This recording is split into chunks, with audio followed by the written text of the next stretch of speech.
Hello friends. Share market में एक बहुत आसान स्ट्रैटेजी का यूज करके इंटेलिजेंट इन्वेस्टर बहुत सारा पैसा कमाते हैं। ये स्ट्रैटेजी इतनी सिंपल है कि इसका इस्तेमाल कोई भी कर सकता है। जब किसी छोटी या मुश्किल में फंसी कंपनी का कोई दूसरी अच्छी कंपनी टेक ओवर करती है तो हमेशा छोटी कंपनी के शेयर होल्डर्स को प्रॉफिट मिलता है। अगर हम बात करें कभी दिवालिया होने की कगार पर खड़ी आलोक इंडस्ट्रीज की, जिसका टेक ओवर मुकेश अंबानी की रिलायंस इंडस्ट्रीज ने किया था। 31 मार्च 2020 को इस शेयर के भाव 3.92 रुपए था। आज 25 रुपए के आसपास ट्रेड कर रहा है। आप मुझे कमेंट करके बता सकते हैं ये कितने % का रिटर्न होता है। इससे पहले बाबा रामदेव की पतंजलि आयुर्वेद ने दिवालिया हो चुकी रुचि सोया का टेक ओवर किया था, जिसके बाद कंपनी के शेयरों ने कई गुना रिटर्न दिया है।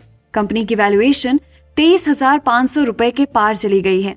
मार्केट कैप के आधार पर company Adani enterprises, Gujarat gas, Bata India, Voltas, Trent और टीवीएस मोटर्स जैसी कंपनियों से आगे निकल गई है। तो दोस्तों, आज हम बात करेंगे इसी इंपॉर्टेंट टॉपिक पर, इसलिए वीडियो को पूरा देखें। साथ ही दोस्तों, अगर आप शेयर मार्केट में पैसा इन्वेस्ट करना चाहते हैं और अभी तक आपके पास डीमैट अकाउंट नहीं है या बहुत ज्यादा ब्रोकरेज से परेशान है, तो देश के सबसे बड़े और भरोसेमंद ब्रोकरेज फर्म जीरोधा अपस्टॉक्स और एंजल ब्रोकिंग का लिंक इस वीडियो के डिस्क्रिप्शन में है। आज ही अपना डीमैट अकाउंट ओपन करें, जहां पर आपका ब्रोकरेज केवल इंट्राडे ट्रेड में लगेगा, वो भी मैक्सिमम 20 रुपए। इतनी चीपेस्ट ब्रोकरेज रेट और सेफ्टी और कहीं नहीं मिलेगी। तो चलिए स्टार्ट करते हैं। कंपनियों के बीच बहुत सी बातें चल रही होती हैं। उन्हें देखना एक बेहतरीन टीवी सीरियल हो सकता है। अगर वो शादी नहीं कर रहे हैं यानी मर्ज नहीं कर रही है, तो उनका तलाक मतलब डिवेस्टिचर हो रहा है। कंपनियों के टेक ओवर होते हैं जहां एक बड़ी कंपनी छोटी कंपनी को खरीद लेती है। अगर कंपनी छोटी है तो वो बड़ी कंपनी के सामने लड़ाई नहीं कर सकती है। हम इसे फ्रेंडली टेक ओवर कहते हैं। जब ये टेक ओवर का विरोध करती है और संघर्ष करती है और इससे बाहर निकलने की कोशिश करती है, तो हम इसे होस्टाइल टेक ओवर कहते हैं। ये उतना बुरा नहीं है जितना लगता है, क्योंकि फाइनेंस वर्ल्ड में किसी कंपनी का टेक ओवर करना आमतौर पर एक्सेप्टेबल बिहेवियर माना जाता है। क्योंकि जब कोई कंपनी पब्लिक होती है तो ये सब इस पर डिपेंड नहीं करता है कि कंपनी का ओनर कौन है। हो सकता है कि कंपनी का मालिक नहीं चाहता है कि कंपनी को कोई दूसरी कंपनी टेक ओवर करे, लेकिन यहाँ पर मर्जी शेयर होल्डर्स की चलती है, इसलिए मालिक बहुत ज्यादा कुछ नहीं कर सकते हैं। किसी भी तरह के टेक ओवर में, चाहे फ्रेंडली हो या होस्टाइल, जिस कंपनी को एक्वायर किया गया है वो अपनी फ्रीडम खो देती है और जो कंपनी एक्वायर करती है उसका हिस्सा बन जाती है। इसका एक अच्छा एग्जाम्पल है अमेरिकन फूड मैन्युफैक्चरिंग और processing company craft foods. Craft foods कभी अपने स्टॉक के साथ इंडिपेंडेंट चीज मेकर था, जिसे कोई भी खरीद सकता था। इसके शेयरों में इंडिविजुअल्स, म्यूचुअल फंड्स और पेंशन फंड्स की हिस्सेदारी शामिल थी। सिगरेट और tobacco manufacturing company Philip Morris International के डायरेक्टर्स ने फैसला किया कि सिगरेट बेचना उनके लिए नासमझी थी और कुछ नहीं। इसलिए उन्होंने उन कंपनियों को अपने कब्जे में लेना शुरू कर दिया जो चीज और बियर जैसे प्रोडक्ट्स बनाती थी। बहुत टाइम पहले उन्होंने मिलर ब्रूइंग कंपनी खरीदी थी।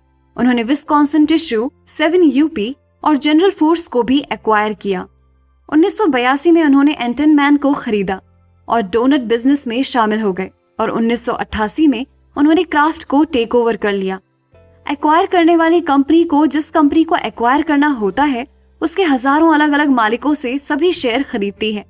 इस मामले में फिलिप मॉरिस क्राफ्ट के 51% शेयर को अपने हाथ में ले लेती है। इस तरह से कंपनी का मेजॉरिटी कंट्रोल मिल गया। अन्य 49% क्राफ्ट के शेयर होल्डर को भी अपने शेयर बेचने के लिए राजी करना आसान हो गया।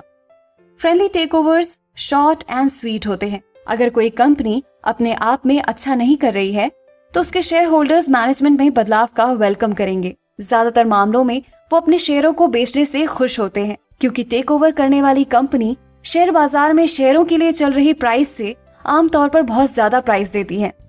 अब डील अनाउंस की जाती है तो एक टारगेट कंपनी का शेयर प्राइस रातों रात डबल और इवन ट्रिपल हो सकता है। एक होस्टाइल टेक ओवर में हो सकता है कि कानूनी लड़ाई अदालतों में लड़ी जाए।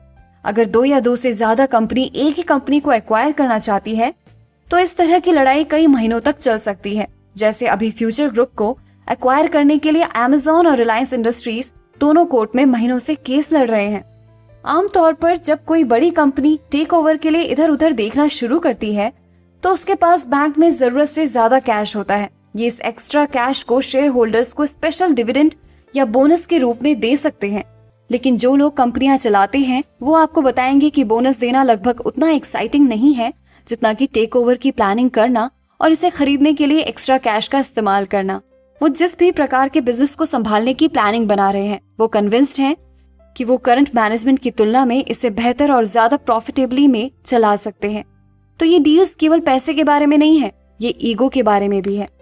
सबसे सफल मर्जर और टेक ओवर वो हैं जिनमें शामिल पार्टीज एक ही काम में है या कम से कम कुछ समान है। जैसे भूषण स्टील को टाटा स्टील ने एक्वायर करके इस कंपनी की किस्मत बदल दी। ये शेयर पिछले 6 महीनों में ही 3 गुना हो चुका है।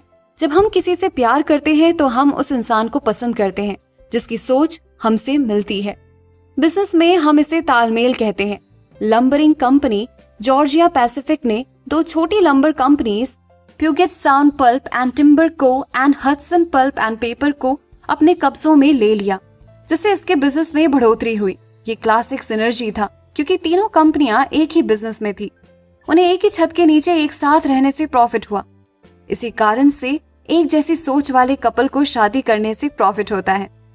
क्लासिक सिनर्जी का एक और एग्जाम्पल है हार्शे द्वारा HB रीस कैंडीज का टेक ओवर, जो 1960 के दशक में हुआ था। ये एक फेमस पीनट बटर कप और एक फेमस चॉकलेट बार के बीच एक रणनीतिक गठबंधन था और दोनों तब से खुशी खुशी रह रहे हैं। पेप्सिको ने अन्य ब्रांड नेम्स के साथ Kentucky fried chicken, Taco Bell और पिज्जा हट के अपने कई टेकओवर्स के साथ अच्छा प्रदर्शन किया है। फास्ट फूड और सॉफ्ट ड्रिंक्स के बीच एक निश्चित तालमेल है। पेप्सी के फास्ट फूड रेस्टोरेंट्स अपने टैको, चिकन और पिज्जा के साथ बहुत सारी पेप्सीज बेचते हैं। फिलिप मॉरिस के साथ सिगरेट्स, चीज, बियर, डोनट्स और टॉयलेट पेपर के बीच तालमेल का पता लगाना थोड़ा कठिन है। जब तक आपको ये एहसास नहीं हो जाता है कि फिलिप मॉरिस ऐसे ग्रेट ब्रांड नाम खरीद रहे हैं जिन्हें कंज्यूमर्स पहचानते हैं। अगर हम अपने देश की बात करें तो सत्यम घोटाले को देश का अब तक का सबसे बड़ा ऑडिट फ्रॉड माना जाता है, जो 7 जनवरी 2009 को सामने आया था। इस कंपनी के फाउंडर और उस टाइम के चेयरमैन बी रामलिंगा राजू ने खुद माना उन्होंने काफी समय तक कंपनी के खातों में हेरा फेरी की थी और सालों तक मुनाफा बढ़ा चढ़ाकर दिखाया था। घोटाले के सामने आने से पहले सत्यम भारत की IT कंपनीज में चौथे स्थान पर थी। घोटाले के सामने आने के बाद सत्यम भारत की सबसे कम वैल्यूएबल IT कंपनी बन गई। बाद में महिंद्रा एंड महिंद्रा ने सत्यम कंप्यूटर्स का टेक ओवर कर लिया। जुलाई 2009 में सत्यम का नाम महिंद्रा सत्यम हो गया। इस टेक ओवर को मंजूरी के बाद महिंद्रा सत्यम का विलय टेक महिंद्रा में कर दिया गया। क्योंकि दोनों कंपनीज एक ही फील्ड से थी, इसलिए आज ये कंपनी बहुत अच्छे से काम कर रही है। तो दोस्तों, अगर आप कम टाइम में ज्यादा प्रॉफिट कमाना चाहते हैं तो हमेशा उन कंपनीज पर नजर बनाकर रखें जिनका टेक ओवर हो सकता है। वॉरेन बफे खुद इस स्ट्रैटेजी का इस्तेमाल करते हैं। मुझे कमेंट करके बताएं कि कौन कौन सी ऐसी कंपनियां हैं जिनका हाल ही में टेक ओवर हो सकता है।